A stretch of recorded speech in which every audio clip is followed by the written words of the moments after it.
Hey guys, what's up? Another day, another time.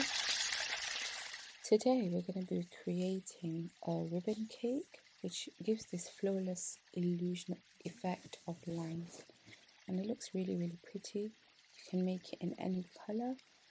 Right now I'm just showing you how I do my layers, and I've got an in-depth discussion about that one in my other video, and you can have a look over here, which teaches you everything: how to lay the cake, how to cover it, how to crumb coat it, and how to decorate it too.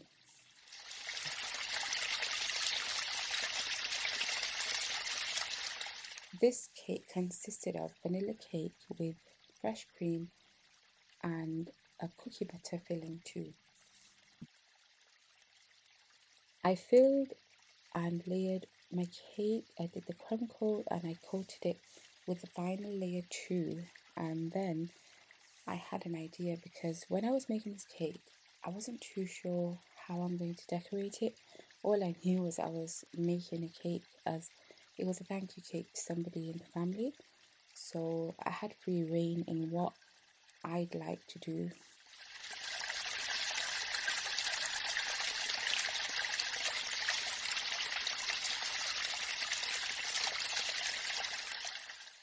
If you have tall cakes, always make sure that you place dowels in the cake to help the overall structure, and so that the cake does not collapse and it holds really well too.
When I made this cake, I had very limited materials with me. That's why I wasn't using my usual cake scraper. So instead, I used a serrated long knife, and it really does work wonders. Just make sure it's hot, so you run it under the tap and then use it. Now what I did was I got a ribbon and I used the other side, so not the side you would normally show, I used the other side, and I placed that onto the cake, and I just randomly let it almost flow basically, and I used the turntable as well to help turn it so that it doesn't go in a funny shape, and then cut the excess off. I created my own edible paint, which I added to my airbrush, and I sprayed that all over the cake to give this beautiful rose gold effect. I know I use rose gold a lot, but it is one of my favorite colors, more so on cakes.